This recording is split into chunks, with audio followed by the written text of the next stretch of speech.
हरिः ओम्। व्यासाय भवनाशाय श्रीशाय गुणराशये हृद्याय शुद्धविद्याय मध्वाय च नमो नमः। नारायणाय परिपूर्णगुणार्णवाय विश्वोदयस्थितिलयो नियतिप्रदाय ज्ञानप्रदाय विबुधासुरसौख्यदुःख सत्कारणाय वितताय नमो नमस्ते। ಶ್ರೀಗುರುಭ್ಯೋ ನಮಃ. ಹರಿಃ ಓಂ. ನಿನ್ನೆಯ ಪಾಠದಲ್ಲಿ ನಾವು ನೋಡಿದಂತೆ ಕುಂಭಕರ್ಣನ ಮಕ್ಕಳು ನಿಕುಂಭ ಮತ್ತು ಕುಂಭ ಅಂತ ಮಹಾಪರಾಕ್ರಮಶಾಲಿಗಳು. ಅದರಲ್ಲಿ ಕುಂಭನ ವಧೆಯಾಯಿತು. ಸುಗ್ರೀವ ಕುಂಭನನ್ನ ಸಂಹಾರ ಮಾಡಿದ. ನಿಕುಂಭನನ್ನ ಸಂಹಾರ ಮಾಡ್ಲಿಕ್ಕೆ ಆಗಲಿಲ್ಲ. ಯಾಕೆಂತಂದ್ರೆ ಅವನಿಗೆ ರುದ್ರದೇವರ ವರ ಇತ್ತು. ಹಾಗಾಗಿ ಅಂತಹ ರುದ್ರದೇವರು ವರವನ್ನು ಪಡೆದಂತಹ ನಿಕುಂಭನನ್ನ ಬೇರೆಯವರ ಕೈಲಿ ಸಂಹಾರ ಮಾಡ್ಲಿಕ್ಕೆ ಆಗೋದಿಲ್ಲ, ನಾನೇ ಸಂಹಾರ ಮಾಡಬೇಕು ಅಂತ ಹನುಮಂತ ಅದನ್ನು ಯುದ್ಧಕ್ಕೆ ಕರೀತಾನೆ. ಆವಾಗ ಆ ನಿಕುಂಭ ಪರಿಘ ಎನ್ನುವಂತ ಒಂದು ದಿವ್ಯವಾದಂತ ಆಯುಧವನ್ನ ಹನುಮಂತನ ಎದೆಯ ಮೇಲೆ ವಕ್ಷಸ್ಥಳದಲ್ಲಿ ಹೊಡಿತಾನೆ. ಆವಾಗ ಅದೇನಾಯಿತು, ವಿಚೂರ್ಣಿತೋಸು ತದುರಸ್ಯ ಭೇದೆ ಅಂತ ವಿಚೂರ್ಣಿತ ಚೆನ್ನಾಗಿ ಪುಡಿ ಪುಡಿಯಾಗಿ ಹೋಗಿಬಿಡ್ತು ಅಂತ ಇಷ್ಟು ಭಾಗವನ್ನು ನಾವು ನಿನ್ನೆ ನೋಡಿದ್ವಿ. ಇಂದಿನ ಪಾಠ 32ನೇ ಶ್ಲೋಕದಿಂದ. ವಿಚೂರ್ಣಿತೆ ನಿಜಾಯುಧೇ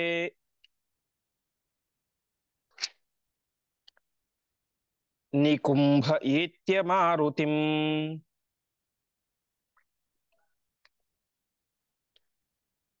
ಪ್ರಗೃಹ್ಯ ಚಾತ್ಮನೋಂಸಕೆ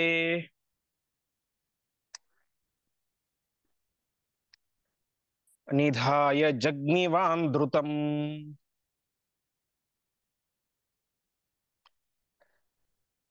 ಪ್ರಗೃಹ್ಯ ಕಂಠಮಸ್ಯ ಸಹ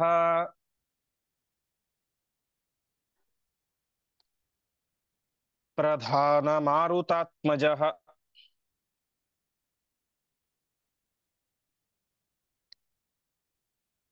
ಸ್ವಮಾಶು ಮೋಚಯನ್ ತತೋ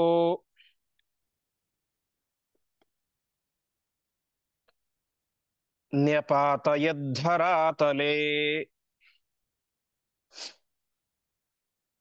ಪದಚ್ಛೇದ. ವಿಚೂರ್ಣಿತೆ ನಿಜಾಯುಧೆ ನಿಕುಂಭಃ ಏತ್ಯ ಮಾರುತಿಂ ಪ್ರಗೃಹ್ಯ ಚ ಆತ್ಮನಃ ಅಂಸಕೆ ನಿಧಾಯ ಜಗ್ಮಿವಾನ್ ಧೃತಂ ಪ್ರಗೃಹ್ಯ ಕಂಠಂ ಅಸ್ಯ ಸಹ ಪ್ರಧಾನ ಮಾರುತಾತ್ಮಜಃ ಸ್ವಂ ಆಶು ಮೋಚಯನ್ ತತಃ ನ್ಯಪಾತಯತ್ ಧರಾತಲೆ. ನಿಕುಂಭನಿಗೆ ತುಂಬಾ ಸಿಟ್ಟು ಬಂತು.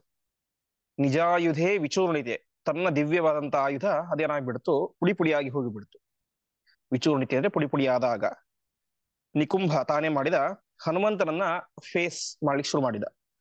ಹನುಮಂತನ ಎದುರಿಸ್ಲಿಕ್ಕೆ ಶುರು ಮಾಡಿದ. ಎದುರಿಸಿ ತಾನೇ ಮಾಡಿದ, ಹನುಮಂತನನ್ನ ಎತ್ತಿ ಆತ್ಮನಃ ಅಂಸಕೆ ನಿಧಾಯ, ತನ್ನ ಹೆಗಲ ಹತ್ರ ಇಟ್ಕೊಂಡ್ಬಿಟ್ಟ ಅಂತೆ.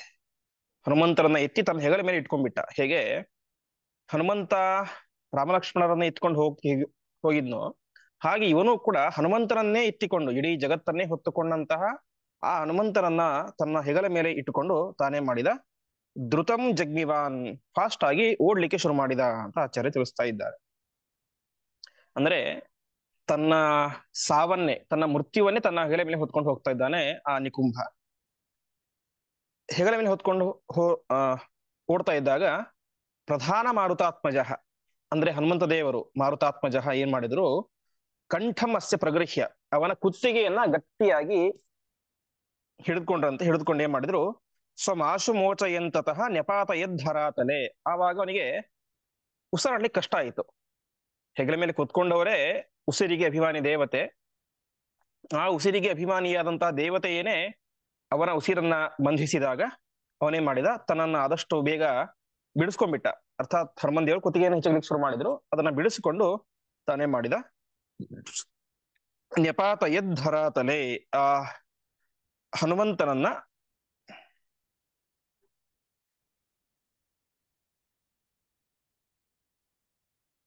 ಹನುಮಂತ ನಿಕುಂಭನ ಕೊಳನ್ನ ಹಿಡಿದುಕೊಂಡ್ಮೇಲೆ ಅವನನ್ನ ತಾವು ಬಿಡಿಸ್ಕೊಂಡು, ಅರ್ಥಾತ್ ಅವನ ಹೆಗಲ ಮೇಲೆ ಇದ್ರು ಹನುಮಂತ ದೇವರು, ತಮ್ಮಂತ ಬಿಡಿಸ್ಕೊಂಡು ಅವನನ್ನ ಏನ್ ಮಾಡಿದ್ರು, ನೆಪಾತಯ ಧರಾತಲೆ, ಆ ಒಂದು ನಿಕುಂಭದನ್ನ ಧರಾತಲೆ, ಧರಾತಲೆ ಅಂದ್ರೆ ಭೂಮಿಯ ಮೇಲೆ ಅವನನ್ನ ಬಿಸಾಕಿದರು ಅಂತ ತಿಳಿಸ್ತಾ ಇದ್ದಾರೆ.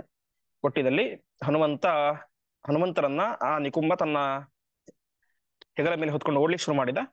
ಹನುಮಂತ ದೇವರು ಅವನಿಂದಾಗಿ ಬಿಡಿಸಿಕೊಂಡು ಅವನನ್ನ ಭೂಮಿ ಮೇಲೆ ಬಿಸಾಕಿದರು. ಮುಂದೇನಾಯಿತು? ಚಕಾರತಂ ರಣಾತ್ಮಕೆ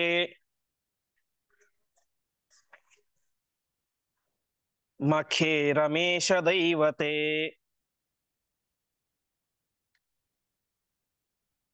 ಪಶುಂ ಪ್ರಭಂಜನಾತ್ಮಜ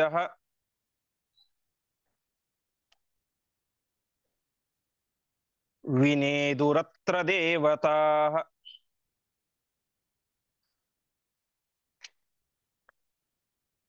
ಪದಚ್ಛೇದ.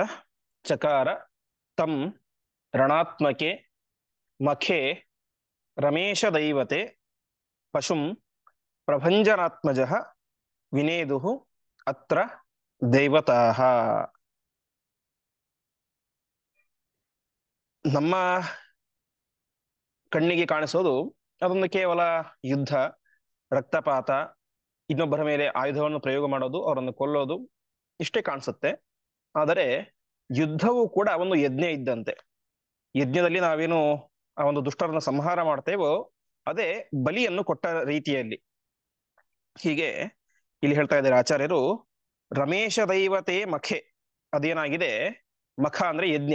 ಈ ಯುದ್ಧವು ಕೂಡ ಒಂದು ಯಜ್ಞದಂತೆ ಹನುಮಂತ ದೇವರು ಅದನ್ನು ಭಾವಿಸಿ ಪರಮಾತ್ಮನ ಪೂಜೆ ಅಂತ ಮಾಡ್ತಾ ಇದ್ದಾರೆ. ಇದರಲ್ಲಿ ದೇವತೆ ಯಾರು ಅಂತ, ಒಂದೊಂದು ಹೋಮಕ್ಕೆ ಒಬ್ಬೊಬ್ಬರು ದೇವತೆ ಅಂತ ಇರ್ತಾರೆ, ಪ್ರಧಾನವಾಗಿ ಪರಮಾತ್ಮನೇ ದೇವತೆ ಇರ್ತಾರೆ. ಇಲ್ಲಿ ಕೂಡ ರಮೇಶ ದೈವತೆ, ಇದೊಂದು ಪರಮಾತ್ಮನ ಯಾಗ, ವೈಷ್ಣವ ಯಾಗ. ಅಸುರರ ಸಂಹಾರ ಅದು ವೈಷ್ಣವ ಯಾಗ.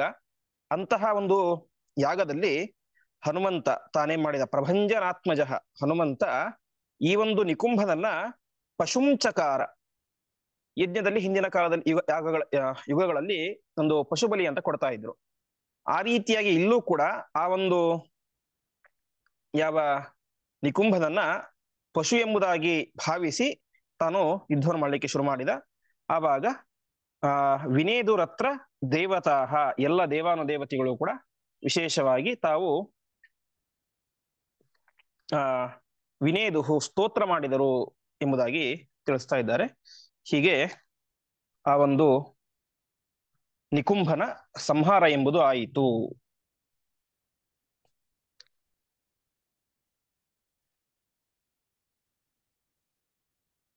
ಮುಂದಿನ ಶ್ಲೋಕ.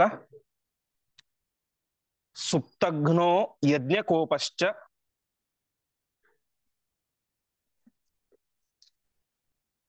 ಶಕುನಿಃ ದೇವತಾಪನಿಃ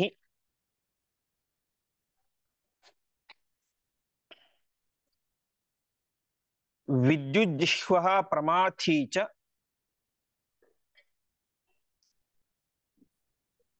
ಶುಕಸಾರಣ ಸಂಯುತಾಃ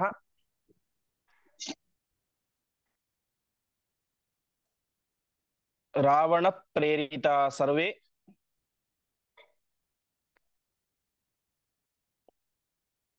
ಮಥ್ನಂತಹ ಕಪಿಕುಂಜರಾನ್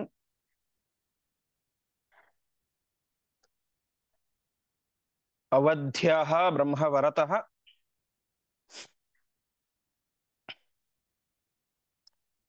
ನಿಹತಾಃ ರಾಮಸಾಯಕೈಃ.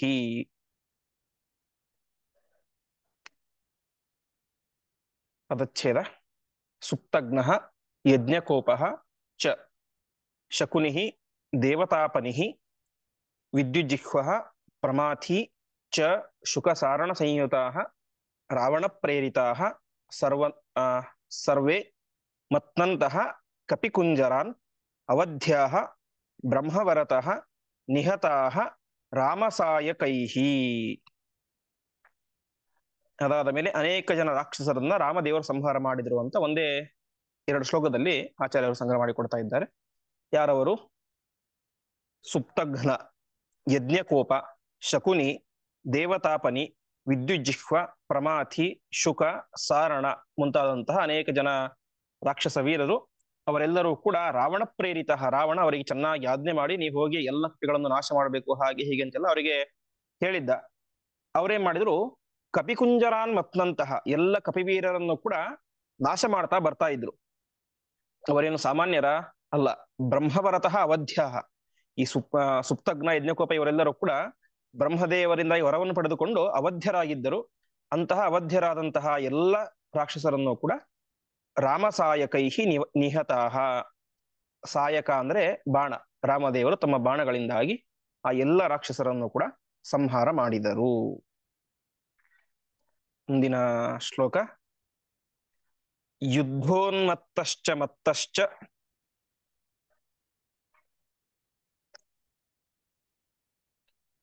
ದೇವಾಂತಕ ನರಾಂತಕೌ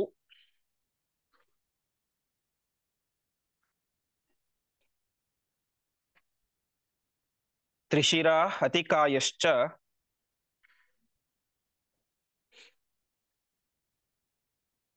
ನಿರ್ಯಯು ರಾವಣಾಜ್ಞೇಯ.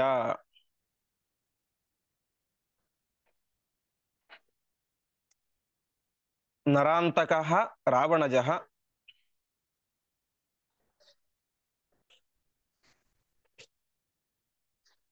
ಹಯವರ್ಯೋಪರಿಸ್ಥಿತಃ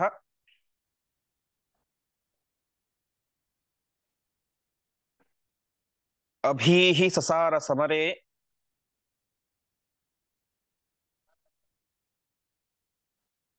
ಪ್ರಾಸೋದ್ಯತಕರೋ ಹರೀನ್.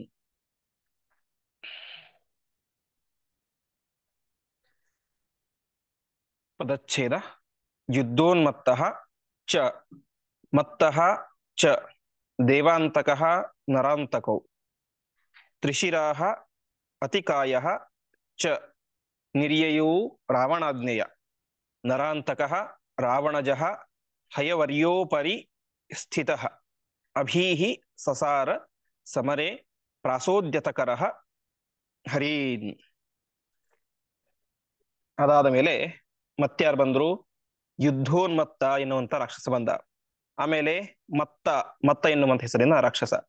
ಆಮೇಲೆ ದೇವಾಂತಕ ಮತ್ತು ನರಾಂತಕ ಮತ್ತು ತ್ರಿಶಿರ ಮತ್ತು ಅತಿಕಾಯ ಅಂತ. ಇಲ್ಲಿ ಹೆಸರೇ ವಿಚಿತ್ರವಾಗಿದೆ. ಯುದ್ಧೋನ್ಮತ್ತ, ಯುದ್ಧ ಅಂದ್ರೆ ಬಾರಿ ಹುಚ್ಚು ಅಂತ ಅವನಿಗೆ. ಇನ್ನೊಬ್ಬ ಮತ್ತ, ಅವನು ಸ್ವಭಾವತಃ ಹುಚ್ಚು ಸ್ವಭಾವ. ಆಮೇಲೆ ದೇವಾಂತಕ ಅಂದ್ರೆ ದೇವತೆಗಳನ್ನು ನಿಗ್ರಹ ಮಾಡುವಂತ ವ್ಯಕ್ತಿತ್ವ, ಅಷ್ಟು ಪರಾಕ್ರಮ. ಇನ್ನೊಬ್ಬ ನರಾಂತಕ, ಎಲ್ಲ ಮನುಷ್ಯರನ್ನು ಗೆಲ್ಲುವಂತ ಸಾಮರ್ಥ್ಯ. ಆಮೇಲೆ ತ್ರಿಶಿರ ಅಂದ್ರೆ ಮೂರು ತಲೆ ಇರುವಂತವನು. ಅತಿಕಾಯ ಅಂದ್ರೆ ದೊಡ್ಡ ಶರೀರದಂಥವನು. ಹೀಗೆ ವಿಚಿತ್ರವಾದಂತ ರಾಕ್ಷಸರೆಲ್ಲರೂ ಕೂಡ ಇದ್ರು. ಅವರೆಲ್ಲರೂ ಕೂಡ ರಾವಣಾಜ್ಞೆಯ ನಿರ್ಯಯು, ರಾವಣನ ಅಪ್ಪಣೆಯಂತೆ ಎಲ್ಲರೂ ಕೂಡ ಯುದ್ಧ ಮಾಡ್ಲಿಕ್ಕೆ ಅಂತ ಬಂದ್ರು. ಆ ಸಂದರ್ಭದಲ್ಲಿ ಈ ನರಾಂತಕ ಎನ್ನುವಂಥವನು ಯಾರು ಅಂದ್ರೆ ಆಚಾರ್ಯ ಹೇಳ್ತಾ ಇದ್ದಾರೆ, ನರಾಂತಕ ರಾವಣಜಃ. ಈ ನರಾಂತಕ ರಾವಣನ ಮಗ. ಹಯವರ್ಯೋಪರಿಸ್ಥಿತ. ಹಯ ಅಂದ್ರೆ ಕುದುರೆ, ಹಯವದನ ಅಂತ ಹೇಳ್ತೀವಿ. ಹಾಗೆ ಶ್ರೇಷ್ಠವಾದಂತಹ ಒಂದು ಕುದುರೆಯ ಮೇಲೆ ಕುಳಿತುಕೊಂಡು ಅವನೇನ್ ಮಾಡಿದ, ಅಭೀಹಿ, ಅವನಿಗೆ ಯಾವ ಭಯವೂ ಇರಲಿಲ್ಲ. ಅಭೀಹಿ, ಭೀಹಿ ಅಂದ್ರೆ ಹೆದರಿಕೆ. ಅಭೀಹಿ ಅಂದ್ರೆ ಯಾರಿಗೆ ಹೆದರಿಕೆ ಇಲ್ಲವೋ ಅವನು ಅಭೀಹಿ.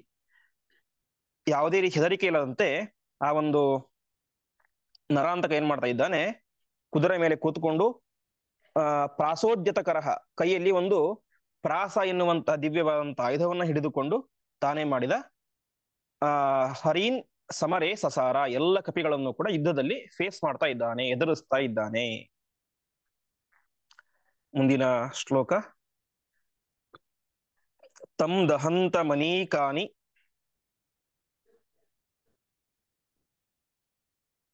ಯುವರಾಜೋಂಗದೋ ಬಲಿ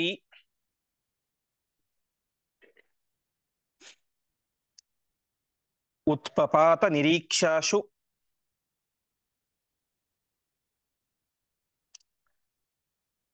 ಸಮದರ್ಶಯದಪ್ಯುರಃ.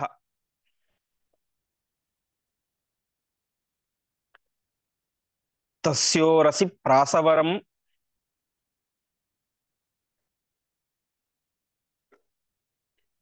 ಪ್ರಜಹಾರ ಸ ರಾಕ್ಷಸಃ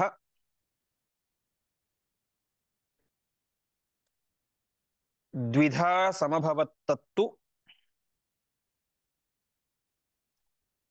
ವಾಲಿಪುತ್ರಸ್ಯ ತೇಜಸ. ಪದಚ್ಛೇದ. ತಂ ದಹಂತಂ ಅನೇಕಾನಿ ಯುವರಾಜಃ ಅಂಗದಃ ಬಲಿ ಉತ್ಪಪಾತ ನಿರೀಕ್ಷ್ಯ ಆಶು ಸಮದರ್ಶಯತ್ ಅಪಿ ಉರಹ ತಸ್ಯ ಉರಸಿ ಪ್ರಾಸವರಂ ಪ್ರಜಹಾರ ಸಹ ರಾಕ್ಷಸಃ ದ್ವಿಧಾ ಸಮಭವತ್ ತತು ತತ್ ತು ವಾಲಿಪುತ್ರಸ್ಯ ತೇಜಸ. ನರಾಂತಕ, ಹೆಸರೇ ಹೇಳುವಂತೆ ಮನುಷ್ಯರನ್ನ ಸಂಹಾರ ಮಾಡುವಂತ ಸಾಮರ್ಥ್ಯ ಇರುವಂಥವನು ಆ ನರಾಂತಕ ರಾವಣನ ಮಗ. ಅನೀಕಾನಿ ದಹಂತಂ, ಅನೀಕ ಅಂತಂದ್ರೆ ಸೈನ್ಯ ಅಂತ, ತಮ್ಮ ಕಪಿಗಳ ಸೈನ್ಯವನ್ನ ಸುಡ್ತಾ ಇದ್ದಾನೆ, ಅರ್ಥಾತ್ ನಾಶ ಮಾಡ್ತಾ ಇದ್ದಾನೆ. ಆ ಸಂದರ್ಭದಲ್ಲಿ ಅದನ್ನು ಯಾರು ಗಮನಿಸಿದರು? ಯುವರಾಜ ಬಲಿ ಅಂಗದಃ, ಯುವರಾಜ, ಕಪಿಗಳಿಗೆ ಯುವರಾಜನಾದಂತಹ ಮಹಾಪರಾಕ್ರಮಿಯಾದಂತಹ ಅಂಗದ ನಿರೀಕ್ಷ್ಯ ನೋಡಿದ. ನೋಡಿದ ತಕ್ಷಣವೇನೆ ಉತ್ಪಪಾತ, ಅವನ ಎದುರುಗಡೆ ಹಾರಿ ಬಂದು ನಿಂತ. ಅಷ್ಟು ಮಾತ್ರ ಅಲ್ಲ, ಹಿಂದೆ ಹೇಗೆ ಈ ಹನುಮಂತ ತನ್ನ ಎದೆ ತೋರಿಸಿದ್ನಲ್ಲ, ಹಾಗೆ ಇವನು ಕೂಡ ಉರಹ ಸಮದರ್ಶಯತ್, ತನ್ನ ಎದೆಯನ್ನು ಅವನಿಗೆ ತೋರಿಸ್ತಾ ಇದ್ದಾನೆ. ಯಾರಿಗೆ? ನರಾಂತಕನಿಗೆ ತೋರಿಸಿ ಇಲ್ಲಿ ಹೊಡೆ ಅಂತ ಹೇಳಿದ. ಹಾಗೆ ಆವಾಗ ಆ ಯಾರು ರಾಕ್ಷಸ ನರಾಂತಕನು ಕೂಡ ತಸ್ಯೋರಸಿ ಪ್ರಾಸವರಂ, ಅವನ ಎದೆಯಲ್ಲಿ ಉರಸಿ, ತಸ್ಯ ಉರಸಿ, ಅವನ ಎದೆಯಲ್ಲಿ ಆ ಒಂದು ಪ್ರಾಸಾಯುಧವನ್ನ ಹೊಡಿತಾನೆ. ಹೊಡೆದಾಗ ಏನಾಯಿತು? ದ್ವಿಧಾ ಸಮಭವತ್ತತ್ತು ವಾಲಿಪುತ್ರಸ್ಯ ತೇಜಸ. ಅವನೇನು ಸಾಮಾನ್ಯ ವ್ಯಕ್ತಿ ಅಲ್ಲ, ಅಂಗದನಾದರೂ ಕೂಡ ವಾಲಿಯಂತಹ ಮಹಾಪರಾಕ್ರಮಶಾಲಿಯ ಮಗ. ಅವನ ಒಂದು ತೇಜಸ್ಸಿನಿಂದ ಏನಾಯಿತು? ದ್ವಿಧಾ ಸಮಭವತ್ತು, ಅದು ಎರಡು ಭಾಗವಾಗಿ ಸೀಳಿ ಹೋಗಿಬಿಡ್ತು. ಆ ಪ್ರಾಸ ಎನ್ನುವಂತ ಆಯುಧ ಅದೇನಾಗ್ಬಿಡ್ತು? ಎರಡು ತುಂಡಾಗಿ ಹೋಗ್ಬಿಡ್ತು ಅಂತ ಆಚಾರ್ಯ ತಿಳಿಸ್ತಾ ಇದ್ದಾರೆ. ಮುಂದಿನ ಶ್ಲೋಕ. ಅಥಾಸ್ಯ ಹಯಮಾಶ್ವೇವ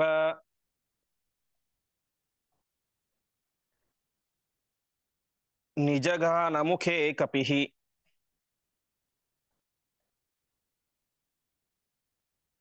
ಪೇತತುಶ್ಚಾಕ್ಷಿಣೀ ತಸ್ಯ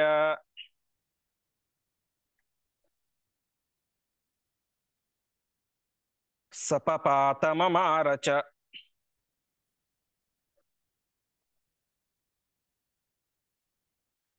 ಸಖಡ್ಗವರಮಾದಾಯ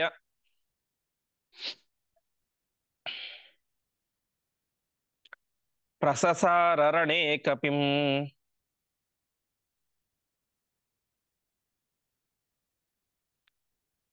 ಆಚ್ಛಿದ್ಯ ಖಡ್ಗಮಸ್ಯೈವ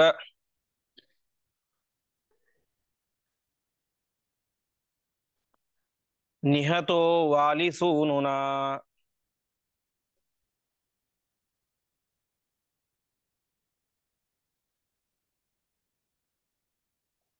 ಪದಚ್ಛೇದ. ಅಥ ಅಸ್ಯ ಹಯಂ ಆಶು ಏವ ನಿಜಘಾನ ಮುಖೇ ಕಪಿಃ ಪೇತತುಃ ಚ ಅಕ್ಷಿಣೀ ತಸ್ಯ ಸಹ ಪಪಾತ ಮಮಾರ ಚ. ಸಹ ಖಡ್ಗವರಂ ಆದಾಯ ಪ್ರಸಸಾರ ರಣೇ ಕಪಿಂ ಆಚ್ಛಿದ್ಯ ಖಡ್ಗಂ ಅಸ್ಯ ಏವ ನಿಹತಃ ವಾಲಿಸೂನುನಾ. ಪ್ರಾಸ ಎನ್ನುವಂತ ಆಯುಧವನ್ನ ಅಂಗದ ತನ್ನ ಪರಾಕ್ರಮದಿಂದಾಗಿ ತುಂಡು ತುಂಡು ಮಾಡಿದ. ಮುಂದೇನಾಯಿತು?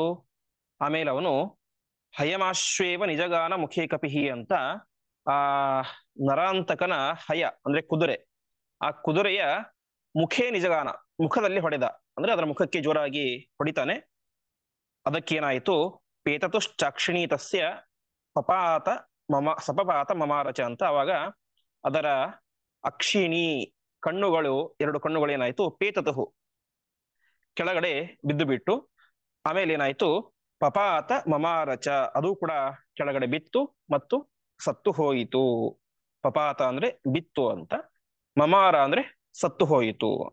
ಒಟ್ಟಿನಲ್ಲಿ ಅಂಗದ ಆ ನರಾಂತಕನ ಕುದುರೆಯನ್ನು ಸಂಹಾರ ಮಾಡಿದ. ಆಮೇಲೆ ಅವನಿಗೆ ತುಂಬಾ ಸಿಟ್ಟು ಬಂತು ನರಾಂತಕನಿಗೆ. ಸ ಖಡ್ಗವರಮಾದಾಯ, ಮತ್ತೆ ಇನ್ನೊಂದು ಶ್ರೇಷ್ಠವಾದ ಖಡ್ಗ ಇತ್ತು. ಆ ಖಡ್ಗವನ್ನು ತೆಗೆದುಕೊಂಡು ಪ್ರಸಸಾರ ರಣೇ ಕಪಿಂ, ಆ ಯುದ್ಧದಲ್ಲಿ ಅಂಗದನನ್ನ ಎದುರಿಸಿದ. ಪ್ರಸಸಾರ ಅಂದ್ರೆ ಎದುರಿಸಿದ ಅಂತ. ಆಚ್ಛಿದ್ಯ ಖಡ್ಗಮಸ್ಯೈವ ನಿಹತೋ ವಾಲಿಸೂನನ ಅಂಗದ ಏನ್ ಮಾಡಿದ, ಅವನ ಖಡ್ಗವನ್ನೇ ಎತ್ತಿಕೊಂಡು, ಅಸ್ಸೇವ ಖಡ್ಗ ಮಾಚ್ಛಿದ್ಯ, ಅವನ ಖಡ್ಗವನ್ನೇ ಎತ್ತಿಕೊಂಡು ತಾನೇನ್ ಮಾಡಿದ, ಅದರಿಂದಲೇನೆ ಅವನ ಸಂಹಾರವನ್ನ ಮಾಡಿದ. ಯಾವ ಖಡ್ಗದಿಂದಾಗಿ ಈ ನರಾಂತಕ ಎಲ್ಲರನ್ನು ಸಂಹಾರ ಮಾಡಬೇಕು ಅಂತ ಪ್ರಯತ್ನ ಮಾಡ್ತಾ ಇದ್ನೋ, ಅದೇ ಖಡ್ಗದಿಂದಾಗಿ ನಿಹತೋ ವಾಲಿಸೂನುನ, ವಾಲಿಯ ಮಗನಾದಂತಹ ಅಂಗದ ಆ ನರಾಂತಕನ ಸಂಹಾರವನ್ನು ಮಾಡಿದ. ಮುಂದಿನ ಶ್ಲೋಕ. ಗಂಧರ್ವ ಕನ್ಯಕಾ ಸೂತೆ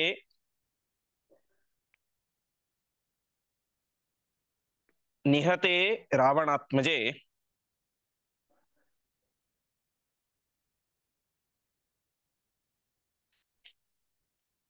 ಆಜಗಾಮಾಗ್ರಜಸ್ತಸ್ಯ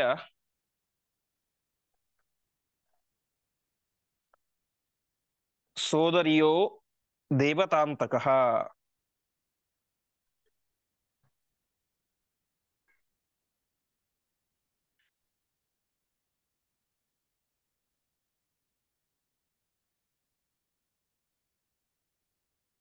ತಸ್ಯಾ ಪತತ ಏವಾಶು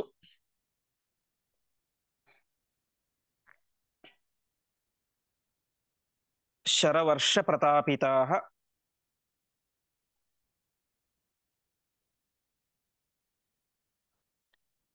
ಪ್ರದುದ್ರುವುರ್ಭಯಾತ್ ಸರ್ವೇ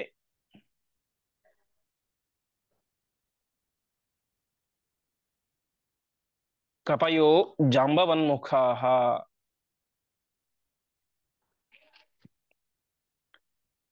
ಪದಚ್ಛೇದ. ಗಂಧರ್ವ ಕನ್ಯಕಾ ಸೂತೆ ನಿಹತೆ ರಾವಣಾತ್ಮಜೆ ಆಜಗಾಮ ಅಗ್ರಜಃ ತಸ್ಯ ಸೋದರ್ಯಃ ದೇವತಾಂತಕಃ. ತಸ್ಯ ಅಪತತ ಏವ ಆಶು ಶರವರ್ಷ ಪ್ರತಾಪಿತಾಃ ಪ್ರದುದ್ರುವುಃ ಭಯಾತ್ ಸರ್ವೇ ಕಪಯಃ ಜಾಂಬವನ್ಮುಖಾಃ. ಈ ರಾವಣ ಯಾರು ಅಂತ, ನರಾಂತಕ ಯಾರು ಅಂತ ಆಚಾರ್ಯ ಹೀಗೆ ಹೇಳ್ತಾ ಇದ್ದಾರೆ. ಗಂಧರ್ವ ಕನ್ಯಕಾ ಸೂತೆ, ಈ ರಾವಣ ಯಾರೊಬ್ಬ ಗಂಧರ್ವ ಸ್ತ್ರೀಯನ್ನು ಅಪಹಾರ ಮಾಡಿಕೊಂಡು ಬಂದು ಇಟ್ಕೊಂಡಿದ್ದ. ಆ ಗಂಧರ್ವ ಕನ್ಯೆಯಲ್ಲಿ ಹುಟ್ಟಿದಂಥವನು ಈ ನರಾಂತಕ ಮತ್ತು ದೇವಾಂತಕ ಅಂತ. ಹೀಗೆ ಗಂಧರ್ವ ಕನ್ಯಕಾ ಸೂತೆ, ಗಂಧರ್ವ ಕನ್ಯೆಯಲ್ಲಿ ಹುಟ್ಟಿದಂತಹ ರಾವಣಾತ್ಮಜೇ ನಿಹತೆ, ರಾವಣನ ಮಗನಾದಂತಹ ಈ ನರಾಂತಕ ಸತ್ತು ಹೋದಾಗ ಸೋದರ್ಯ ಅಗ್ರಜ, ಅವರ ಒಡ ಹುಟ್ಟಿದಂತಹ ಸೋದರ ಅಂತಂದ್ರೆ, ಉದರ ಅಂದ್ರೆ ಹೊಟ್ಟೆ, ಸೋದರ ಅಂದ್ರೆ ಒಂದೇ ಹೊಟ್ಟೆಯಲ್ಲಿ ಹುಟ್ಟಿದಂಥವ್ರು ಅಂತ. ಒಂದೇ ಹೊಟ್ಟೆಯಲ್ಲಿ ಹುಟ್ಟಿದಂತಹ ಅವನ ಅಣ್ಣನೋ ತಮ್ಮನೋ ಅಂತ ನಿಶ್ಚಯ ಆಗ್ಬೇಕು, ಅದಕ್ಕೋಸ್ಕರ ಅಗ್ರಜ, ಮೊದಲು ಹುಟ್ಟಿದಂಥವನು, ಅರ್ಥಾತ್ ಅವನ ಅಣ್ಣನಾದಂತಹ ದೇವತಾಂತಕ ಆಜಗಾಮ, ದೇವಾಂತಕ ಎನ್ನುವಂಥವನು ಯುದ್ಧ ಮಾಡ್ಲಿಕ್ಕೆ ಅಂತ ಬಂದ. ಇವನು ನರಾಂತಕ, ಸತ್ತವನು. ಇವನು ದೇವಾಂತಕ, ದೇವತೆಗಳನ್ನು ಎದುರಿಸುವಂತಹ ಸಾಮರ್ಥ್ಯ ಇರುವಂತವನು. ಹಾಗಾಗಿ ತಸ್ಯಾಪತತ ಏವಾಶು ಶರವರ್ಷ ಪ್ರತಾಪಿತಾಹ ಅಂತ ಬಂದದ್ಯ ತಡ ಶರವರ್ಷ ಪ್ರತಾಪಿತಾಹ, ಬಾಣಗಳ ಮಳೆಯನ್ನೇ ಸುರಿಸಿಬಿಟ್ಟ. ಆವಾಗ ಸಾಮಾನ್ಯ ಕಪಿಗಳೆಲ್ಲ ಜಾಂಬವಂತನೇ ಮೊದಲಾದಂತಹ ಎಲ್ಲ ಸರ್ವೇ ಜಾಂಬವನ್ಮುಖಾಹ ಸರ್ವೇ ಕಪಯ, ಜಾಂಬವಂತನೇ ಮೊದಲಾದಂತಹ ಎಲ್ಲ ಕಪಿಗಳು ಕೂಡ ಭಯಾತ್ ಪ್ರದುದ್ರುವು, ಹೆದರಿಕೆಯಿಂದಾಗಿ ಓಡಿ ಹೋಗಿಬಿಟ್ರು. ಮುಂದೆ ತಂಶರಂ ತರಸಾದಾಯ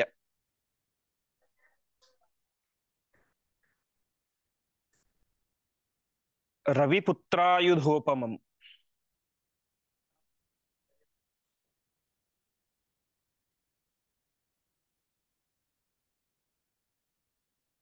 ಅಂಗದಂ ಪ್ರಜಹಾರೋರ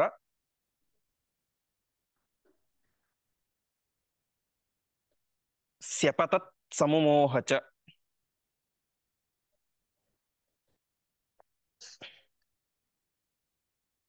ಅಥ ತಿಗ್ಮಾಂಶುತನಯಃ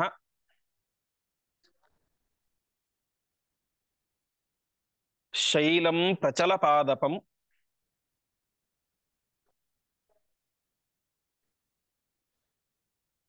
ಅಭಿದುದ್ರಾವ ಸಂಗೃಹ್ಯ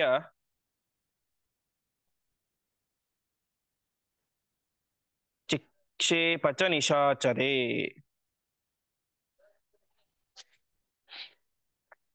ಪದಚ್ಛೇದ. ತಸ್ಯ ತಂ ಶರಂ ತರಸಾ ಆದಾಯ ರವಿಪುತ್ರಾಯುಧೋಪಂ ಅಂಗದಂ ಪ್ರಜಹಾರ ಉರಸಿ ಅಪತತ್ ಸಹ ಮುಮೋಹ ಚ ಅಥ ತಿಗ್ಮಾಂಶುತನಯಃ ಶೈಲಂ ಪ್ರಚಲಪಾದಪಂ ಅಭಿದುದ್ರಾವ ಸಂಗೃಹ್ಯ ಚಿಕ್ಷೇಪ ಚ ನಿಶಾಚರೆ. ದೇವಾಂತಕ ಅಂಗದನ ಜೊತೆಗೆ ಯುದ್ಧ ಮಾಡ್ಲಿಕ್ಕೆ ಶುರು ಮಾಡ್ತಾನೆ. ಯಾವ ದೇವಾಂತಕ ಏನ್ ಮಾಡಿದ, ಒಂದು ಬಾಣವನ್ನ ತೆಗೆದುಕೊಂಡ. ಆ ಬಾಣ ಹೇಗಿತ್ತು ಅಂತಂದ್ರೆ ರವಿ ಪುತ್ರಾಯುಧೋಪಮಂ, ರವಿಯ ಮಗ, ಸೂರ್ಯನ ಮಗ. ಯಾರು ಇಲ್ಲಿ ಸುಗ್ರೀವ ಅಂತ ಅರ್ಥ ಅಲ್ಲ, ಯಮ. ರವಿಯ ಮಗನ ಆಯುಧಕ್ಕೆ ಸಮಾನವಾದಂತಹ ಒಂದು ಬಾಣ, ಅಂದ್ರೆ ಯಮನ ದಂಡದಂತೆ ಇದ್ದಂತಹ ಒಂದು ಶ್ರೇಷ್ಠವಾದ ಬಾಣವನ್ನ ತೆಗೆದುಕೊಂಡು ಏನ್ ಮಾಡಿದ, ತರಸ ಅಂಗದಂ ಪ್ರಜಹಾರ. ತರಸ ಅಂದ್ರೆ ವೇಗವಾಗಿ ತಾನೇ ಮಾಡಿದ ಅಂಗದನ ಎದೆಯ ಮೇಲೆ ಹೊಡಿತಾನೆ. ಅಂದ್ರೆ ಹಿಂದೇನಾಗಿತ್ತು, ಈ ನರಾಂತಕ ಯುದ್ಧ ಮಾಡ್ಲಿಕ್ಕೆ ಬಂದಾಗ ಅಂಗದ ಏನ್ ಮಾಡಿದ್ದ, ತನ್ನ ಎದೆಯನ್ನು ತೋರಿಸಿದ್ದ, ಇದು ಕೊಡಿ ಅಂತ. ಅವಾಗ ಹೊಡೆದ, ಅವಾಗ 2 ಪೀಸ್ ಆಗಿತ್ತು. ಇವಾಗ ಹೇಳ್ತಾ ಇದ್ದಾನೆ, ನನ್ನ ತಮ್ಮ ನರಾಂತಕನನ್ನು ಎದುರಿಸಿದ ಹಾಗೆ ನನ್ನನ್ನು ಎದುರಿಸೋದು ಸುಲಭ ಅಲ್ಲ, ಇವಾಗ ನೀನು ಎದೆ ಹೊಡಿತೀನಿ ನೋಡು ಅಂತ ಆ ಉದ್ದೇಶದಿಂದಾಗಿ ದೇವಾಂತಕ ಅಂಗದರ ಎದೆಗೆ ಹೊಡೆದಾಗ ಏನಾಯ್ತು, ಹಿಂದೆ ಹೊಡೆದಾಗ, ನರಾಂತಕ ಹೊಡೆದಾಗ 2 ಪೀಸ್ ಆಗಿತ್ತು. ಇವಾಗ ಅಪತತ್ಸ ಮುಮೋಹಚ, ಅಂಗದ ಕೆಳಗಡೆ ಬಿದ್ದ, ಮುಮೋಹ ಮೂರ್ಛೆ ಹೋಗಿಬಿಟ್ಟ. ಕೆಲವು ಬಿದ್ದದ್ ಮಾತ್ರ ಅಲ್ಲ, ಮೂರ್ಛೆನೇ ಹೋಗಿಬಿಟ್ಟ ಅಂತ ಆ ಒಂದು ದೇವಾಂತಕನ ಪರಾಕ್ರಮವನ್ನ ತಿಳಿಸ್ತಾ ಇದ್ದಾರೆ. ಆಮೇಲೆ ಅಥ ತಿಗ್ಮಾಂಶು ತನಯ ಶೈಲಂ ಪ್ರಚಲಪಾದಮಂ ಅಂತ, ತಿಗ್ಮಾಂಶು ತನಯ ಅಂದ್ರೆ ಸೂರ್ಯ, ತಿಗ್ಮಾಂಶು ಅಂದ್ರೆ ಸೂರ್ಯ, ಒಳ್ಳೆ ಕಿರಣಗಳು ಇರುವಂಥವನು ಅಂತ. ಅಂತಹ ಸೂರ್ಯನ ಮಗನಾದಂತಹ ಯಾವ ಸುಗ್ರೀವ ತಾನು ಕೈಯಲ್ಲಿ ಒಂದು ದೊಡ್ಡ ಶೈಲವನ್ನೇ, ಬೆಟ್ಟವನ್ನೇ ಹಿಡಿದುಕೊಂಡು ಬಂದ. ಆ ಬೆಟ್ಟ ಹೇಗಿತ್ತು, ಪ್ರಚಲ ಪಾದಪಂ, ಆ ಬೆಟ್ಟದಲ್ಲಿ ಇರುವಂತಹ ಎಲ್ಲ ಮರಗಿಡಗಳು ಕೂಡ ಅಲಗಾಡ್ತಾ ಇದ್ದು. ಅಂತಹ ಬೆಟ್ಟವನ್ನು ಎತ್ತಿಕೊಂಡು ಬಂದು ತಾನೇನ್ ಮಾಡಿದ, ಸಂಗೃಹ್ಯ ಚಿಕ್ಷೇಪಚ ನಿಶಾಚರೆ, ಅವನನ್ನು ಎದುರಿಸಿದ. ಆಮೇಲೆ ಆ ಒಂದು ಬೆಟ್ಟವನ್ನ ಆ ರಾಕ್ಷಸನ ಮೇಲೆ ಬಿಸಾಕಿ ಬಿಟ್ಟ. ಚಿಕ್ಷೇಪ ಅಂದ್ರೆ ಬಿಸಾಕಿದ. ಮುಂದೇನಾಯಿತು, ತಮಾಪತಂತ ಮಾಲೋಕ್ಷ್ಯ ಆಲಕ್ಷ್ಯ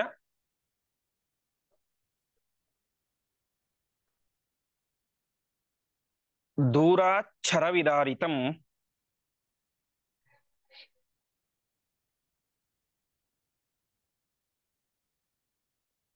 ಸುರಾಂತಕಶ್ಚಕಾರಾಶು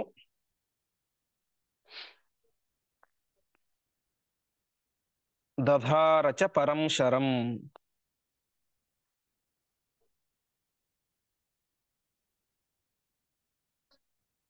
ಸತಮಾಕರ್ಣಮಾಕೃಷ್ಯ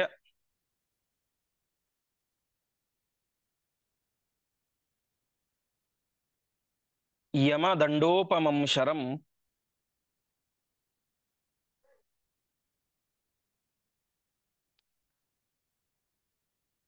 ಅವಿದ್ಯಧೃದಯೇ ರಾಜ್ಞಃ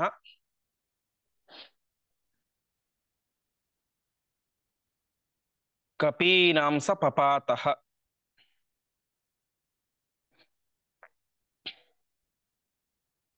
ಪದಚ್ಛೇದ. ತಂ ಆಪತಂತಂ ಆಲಕ್ಷ್ಯ ದೂರಾತ್ ಶರವಿದಾರಿತಂ ಸುರಾಂತಕಃ ಚಕಾರ ಆಶು ದಧಾರ ಚ ಪರಂ ಶರಂ.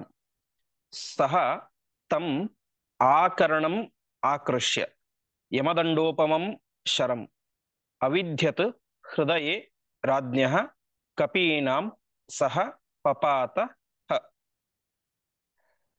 ತಮ್ಮ ಆಪತಂತ ಆಲಕ್ಷ್ಯ, ಆಪತಂತ ಬೀಳ್ತಾ ಇರೋದು, ಬೆಟ್ಟ ತನ್ನ ಮೇಲೆ ಬೀಳ್ತಾ ಇರೋದನ್ನು ನೋಡಿದ. ಆಲಕ್ಷ್ಯ ನೋಡಿ ತಾನೇ ಮಾಡಿದ ಯಾವ ದೇವಾಂತಕ, ದೂರಾಚ್ಛರ ವಿದಾರಿತಂ, ದೂರದಿಂದಲೇನೆ ಒಂದು ಬಾಣವನ್ನ ಆ ಬೆಟ್ಟದ ಮೇಲೆ ಪ್ರಯೋಗ ಮಾಡ್ತಾನೆ.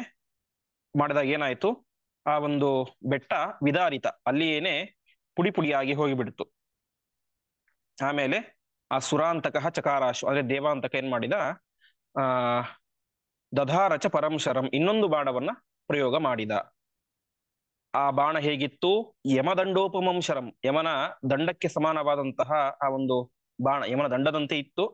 ಅಂತಹ ಆ ಬಾಣವನ್ನ ಆಕರ್ಣಂ ಆಕೃಷ್ಯ ಅಂದ್ರೆ ಬಾಣವನ್ನು ಎಳೆದು ಬಿಡಬೇಕು, ಕಿವಿಯವರೆಗೆ ಎಳೆದು ಅದನ್ನು ಬಿಟ್ಟ ಅಂತೆ. ಬಿಟ್ಟು ಇಲ್ಲಿ ಮಾಡಿದ ಆ ಅವಿದ್ಯತ್ ಹೃದಯೇ ರಾಜ್ಞ ಕಪೀನಂ, ಕಪಿಗಳ ರಾಜ್ಯನಾದಂತಹ ಸುಗ್ರೀವನ ಹೃದಯ ಎದೆಗೆ ಆ ಬಾಣವನ್ನು ಬಿಡ್ತಾನೆ. ಬಿಟ್ಟಾಗ ಏನಾಯಿತು? ಸಹ ಪಪಾತಃ, ಆ ಸುಗ್ರೀವನು ಕೂಡ ಮೂರ್ಛೆಗೊಳಗಾಗಿ ಬಿದ್ದೇ ಬಿಟ್ಟ. ಮುಂದೆ ಬಲಂ ಅಪ್ರತಿಮಂ ವೀಕ್ಷ್ಯ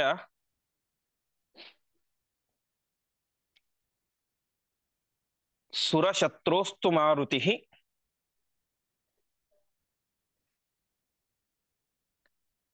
ಆಹ್ವಯಾಮಾಸ ಯುದ್ಧಾಯ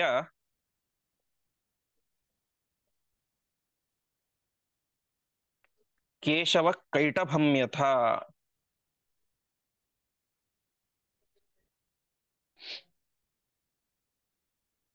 ತಮಾಪತಂತಮಾಲೋಕ್ಯ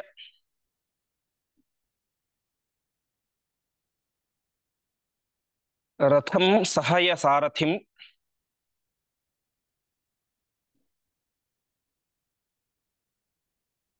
ಚೂರ್ಣಯಿತ್ವಾ ಧನುಶ್ಚಾಸ್ಯ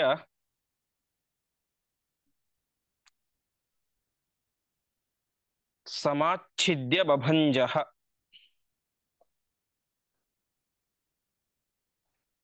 ಪದಚ್ಛೇದ.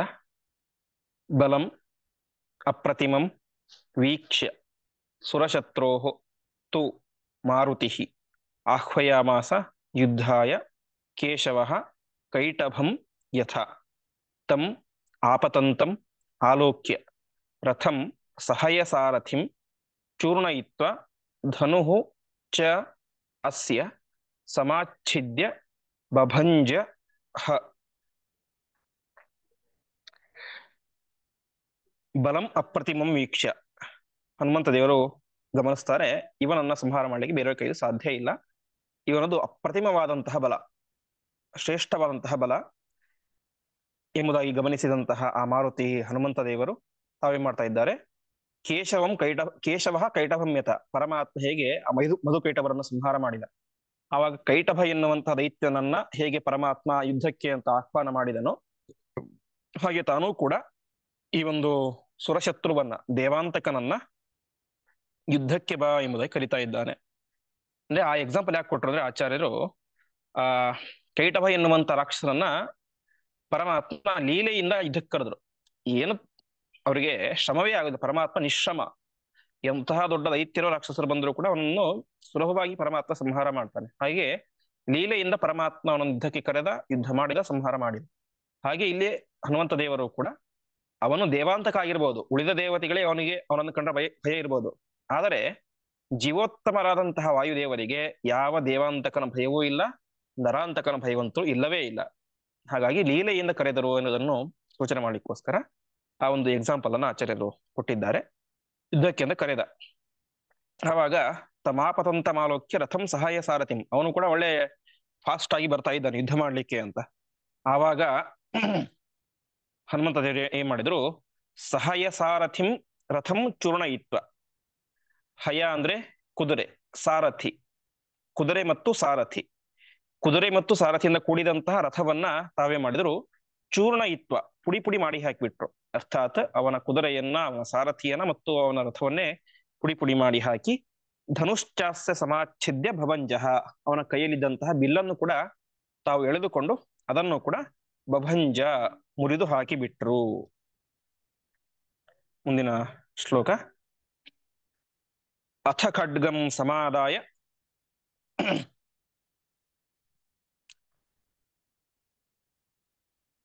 ಪುರ ಆಪತತೋ ರಿಪೋಃ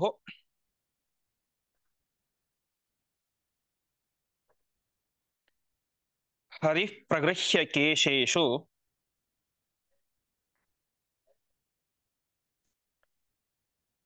ಪಾತಯಿತ್ವೈನ ಮಾಹವೇ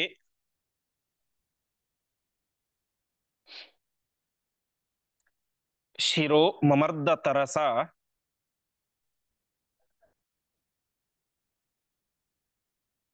ಪವಮಾನಾತ್ಮಜ ಪದ.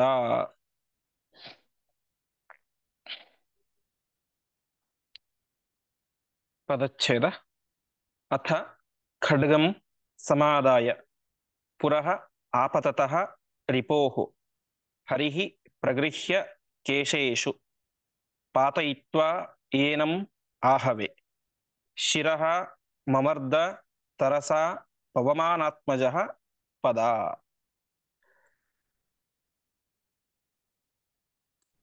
ಇವನ ರಥ ಹೋಯಿತು, ಕುದುರೆ ಹೋಯಿತು, ಸಾರಥಿ ಹೋದ, ಬಿಲ್ಲು ಬಾಣಗಳು ಹೋದವು.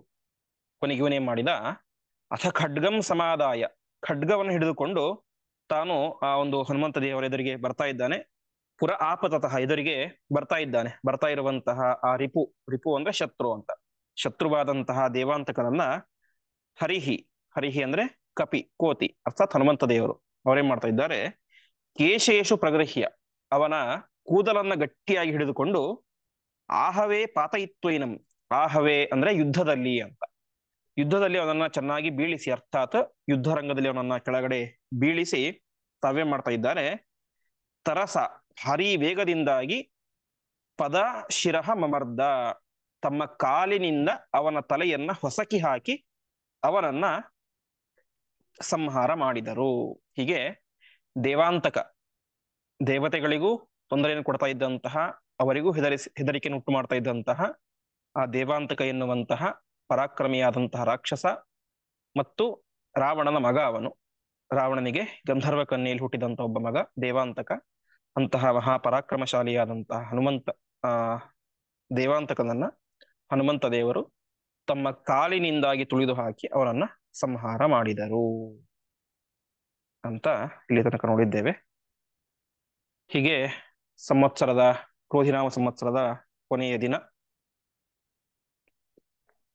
ಇವತ್ತು. ಪಾಠ 51 ಶ್ಲೋಕಗಳು ತನಕ ಆಗಿದೆ.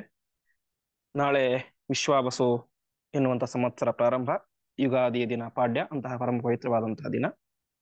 ಆದರೆ ನಾಳೆ ಪಾಡ್ಯ ನಿಮಿತ್ತ ಅನಧ್ಯಯನ ಪಾಠ ಇರೋದಿಲ್ಲ.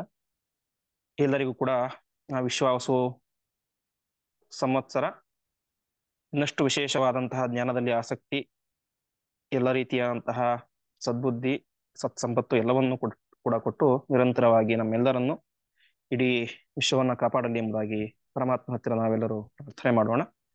ಹಾಗೆ ಎಲ್ಲರಿಗೂ ಕೂಡ ನಾಳೆ ಆ ವಿಶ್ವಾವಸು ಸಂವತ್ಸರದ ಶುಭಾಶಯಗಳನ್ನು ತಿಳಿಸ್ತಾ, ಮತ್ತೆ ನಾಡಿದ್ದು ಪಾಠ ಮುಂದುವರಿಯುತ್ತೆ. ನಾಡಿದ್ದು ನನಗೆ 8:20 ಟ್ರೈನ್ ಇದೆ, ಹಾಗಾಗಿ ಅವತ್ತು ಬಿದಿಗೆ ಪಾಠ ನಿಲ್ಲಿಸೋದು ಬೇಡ ಅಂತ, ಹೇಗೋ ಸಂವತ್ಸರದ ಮೊದಲನೇ ದಿನ, ಹಾಗಾಗಿ 7:30 8 ಗಂಟೆ ತನಕ ಪಾಠ ಆಗುತ್ತೆ. ನಾಡಿದ್ದು 31ನೇ ತಾರೀಕು ಬಿದಿಗೆ ದಿನ, ಹಾಗಾಗಿ ಅವತ್ತೊಂದು ದಿನ 7:30 ಪಾಠ ಪ್ರಾರಂಭ ಆಗುತ್ತೆ. ಮತ್ತೆ ಮರುದಿವಸದಿಂದಾಗಿ 9 ಗಂಟೆಗೆ ಪಾಠ ಪ್ರಾರಂಭ ಆಗುತ್ತೆ.